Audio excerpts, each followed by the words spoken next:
इन दिनों SBI customer के bank account से 436 रुपये, 20 रुपये, 210 रुपये अलग अलग अमाउंट्स काटे जा रहे हैं। तो चलिए आज की वीडियो में बात करते हैं कि ये अमाउंट किस चीज़ के हैं और अगर आप इन्हें बंद करवाना चाहते हैं तो कैसे बंद करवा सकते हैं, और अगर आप बंद नहीं करवाएंगे तो आपको क्या फ़ायदा या फिर क्या नुकसान हो सकता है। चलिए आज की वीडियो में इसके बारे में बात करते हैं। कंप्लीट डिटेल में जानेंगे तो वीडियो को पूरा जरूर देखिए, क्योंकि ये वीडियो उन सभी के लिए ज़रूरी है जिनका अकाउंट एसबीआई बैंक में है। तो चलिए शुरू करते हैं। सबसे पहले बात करते हैं प्रधानमंत्री जीवन ज्योति बीमा योजना की।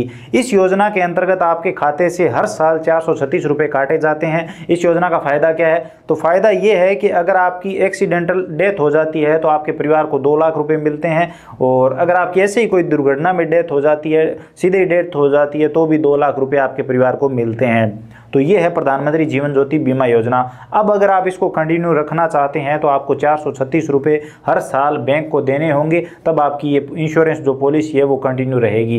लेकिन अगर आप इसे बंद करवाना चाहते हैं तो आप आज ही अपनी एसबीआई बैंक ब्रांच चले जाइए, वहाँ पर आप उनको बोलिए कि हमें ये इंश्योरेंस पॉलिसी बंद करवानी है, हमारे खाते से 436 रुपये नहीं कटने चाहिए। तो वो आपको एक फॉर्म देंगे, वो फॉर्म भर के आपको अपने हस्ताक्षर करने हैं, बैंक डायरी, आधार कार्ड साथ में अटैच करने हैं और उनको सबमिट कर देना है। उसके बाद आपके खाते से ये 436 रुपये नहीं कटेंगे। लेकिन बहुत सारे लोग जानना चाहते हैं कि अब तक पिछले सालों में जो हमारे पैसे कटे हैं क्या वो वापस मिल जाएंगे अगर हम इस इंश्योरेंस पॉलिसी को बंद करवा देते हैं। तो ऐसा नहीं है, क्योंकि उन सालों की सुरक्षा आपको मिल चुकी है, उन सालों का इंश्योरेंस आपका कंप्लीट हो चुका है, तो वो पैसे तो वापस नहीं मिलेंगे, बस आगे से आपके खाते से ये पैसे नहीं काटे जाएंगे। इसी तरह से प्रधानमंत्री सुरक्षा बीमा योजना है। इस योजना के अंतर्गत प्रतिवर्ष आपके खाते से 20 रुपये काटे जाते हैं। इस योजना में अगर आपकी एक्सीडेंटल डेथ होती है तो आपके परिवार को 2 लाख रुपये, और अगर आपका एक्सीडेंट में कहीं विकलांग वगैरह आप हो जाते हो तो आपको 1 लाख रुपए की सहायता राशि दी जाती है। अब बहुत सारे लोग जानना चाहते हैं कि प्रधानमंत्री जीवन ज्योति बीमा योजना में तो 436 और इसमें सिर्फ 20 रुपये, तो उसमें क्या है कि अगर कहीं भी कैसे भी डेथ हो जाती है तो 2 लाख मिलते हैं, इसमें सिर्फ एक्सीडेंट पर ही मिलता है। तो इस तरह से है। अगर आप इन दोनों को कंटिन्यू रखना चाहते हैं तो आप रख सकते हैं, हर साल आपको इतना अमाउंट देना होगा। लेकिन अगर आप इन्हें बंद करवाना चाहते हैं तो ठीक उसी तरह से आप अपनी बैंक ब्रांच चले जाइए, वहां पर बहुत ही आसानी से चुटकियों में इसे बंद कर दिया जाएगा। लेकिन वही है कि आपको पिछला पैसा नहीं मिलेगा। एक है अटल पेंशन योजना। ये सब शुरू कैसे होती है उस बारे में भी बात करेंगे। अटल पेंशन योजना में आपके खाते से प्रत्येक महीने 42 से 210 रुपए कट सकते हैं, या फिर इससे ज्यादा अमाउंट भी कट सकता है। ये इस बात पर निर्भर करता है कि आपकी उम्र क्या है और आपने कौन सी पॉलिसी या फिर कौन सी स्कीम ले रखी है। अटल पेंशन योजना में क्या होता है कि 60 वर्ष के बाद गारंटेड आपको पेंशन दी जाती है अगर आप इसमें जुड़ते हो। अब अटल पेंशन योजना में जो भी लोग जुड़ते हैं उनको पहले प्रीमियम देना होता है। 18 से 40 वर्ष तक के लोग इसमें आवेदन कर सकते हैं, और यहाँ पर 1000 रुपये से लेकर 5000 रुपये तक पेंशन 60 साल के बाद आपको मिलती है। तो अब अगर आपने 5000 रुपये वाला ले रखा है प्लान तो आपको ज़्यादा पैसे भरने पड़ेंगे। लेकिन अगर आप इसको बंद करवाना चाहते हो तो आपके जो पिछले पैसे कटे हैं वो वापस मिल जाएंगे, ऐसा बैंक वाले बता रहे हैं। तो वो आप ट्राई कर सकते हैं। लेकिन इसमें एक दिक्कत मुझे क्या लगती है कि सामाजिक सुरक्षा पेंशन जो सरकार 1100-1200 रुपये देती है वो पेंशन आपको नहीं मिलेगी अगर आप इसमें जुड़ते हो, क्योंकि मुझे जहाँ तक पता है एक व्यक्ति को एक ही पेंशन मिल सकती है। तो अगर आप ये फ्री वाली पेंशन लेना चाहते हो तब तो आप इसमें अप्लाई मत करिए। लेकिन अगर आपको ऐसा लगता है, जैसा कि मुझे लगता है आने वाले टाइम में सामाजिक सुरक्षा पेंशन नहीं रहेगी, सरकार ये सारा सिस्टम ही बंद कर देगी।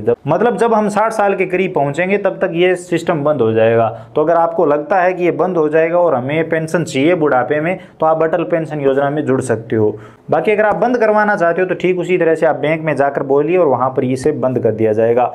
अब ये सब शुरू कैसे होता है? तो नॉर्मली क्या होता है, बैंक वालों को, एसबीआई सीएसपी को, इनके लिए टारगेट दिया जाता है कि आप ज़्यादा से ज़्यादा रजिस्ट्रेशन करो, प्रधानमंत्री जीवन ज्योति बीमा योजना में ज़्यादा से ज़्यादा लोगों को जोड़ो, प्रधानमंत्री सुरक्षा बीमा योजना में ज़्यादा से ज़्यादा जोड़ो, इसी के साथ अटल पेंशन योजना में आपको जोड़ना है, इतना तो करना ही है, तब आपको इतना कमीशन मिलेगा। इतना जोर दिया जाता है कि सीएसपी का काम करना मुश्किल हो गया है। हालत ख़राब है सीएसपीओं की। तो कुछ सीएसपी क्या करते हैं कि जो कस्टमर आते हैं उनसे बिना पूछे ही उनके अकाउंट में ये शुरू कर देते हैं, चाहे वो प्रधानमंत्री जीवन ज्योति बीमा योजना हो गई या फिर प्रधानमंत्री सुरक्षा बीमा या फिर अटल पेंशन योजना। अब इसमें क्या है कि ग्राहक से वो पूछते हैं तो ग्राहक मानते नहीं है, और ग्राहक आता है पैसे निकलवाने के लिए और सीएसपी वाला वो उसके अकाउंट में शुरू कर देता है। और बैंक में भी बहुत सारे लोगों को ये जोर दिया जाता है कि आप इस स्कीम में जुड़िए, आप ये इंश्योरेंस पॉलिसी लीजिए, आप अटल पेंशन योजना में जुड़िए, और इस तरह से बहुत सारे लोगों को इसमें जोड़ा जाता है। और उसके बाद जब अकाउंट से पैसे कटते हैं तो लोगों को दिक्कतें आती है कि यार ये बंद करवाना होगा। तो अब मैंने आपको बता दिया है कि ये किस चीज़ के कटते हैं। इसके अलावा भी बहुत सारी चीज़ें हैं जिनके पैसे कट सकते हैं। जैसे अगर आपके पास डेबिट कार्ड है, अगर आपने अपना ATM कार्ड ले रखा है, अब कुछ लोग बोलेंगे हम तो यूज़ नहीं करते, भले ही आप यूज़ ना करते हो फिर भी आपके पैसे कटेंगे, हर साल आपको उसका चार्ज देना होगा। इसी तरह से आपने कोई मिस कॉल अलर्ट वाली या फिर SMS वाली जो फैसिलिटियाँ हैं जो भी बैंक की, वो सभी अगर आपने ले रखी है तो उन सब का चार्ज आपको देना पड़ता है। अगर आप नई चेकबुक या फिर नई पासबुक लेते हो तो उसका भी चार्ज देना पड़ता है। अगर आप स्टेटमेंट निकलवाते हो तो उसका भी चार्ज आपके अकाउंट से कटता है। अगर आप ज़्यादा बड़ा स्टेटमेंट निकलवाते हो तो अच्छा खासा चार्ज आपको देना पड़ता है। तो इसके अलावा बहुत सारी सर्विसें हैं जिनका चार्ज कटता है। लेकिन अगर आप चाहते हो कि आपके अकाउंट से चार्ज ना कटे और आपके अकाउंट से कोई भी पैसा कटा है तो आप तुरंत बैंक ब्रांच चले जाइए और पूछिए ये किस चीज़ का है और उसे तुरंत बंद करवाइए।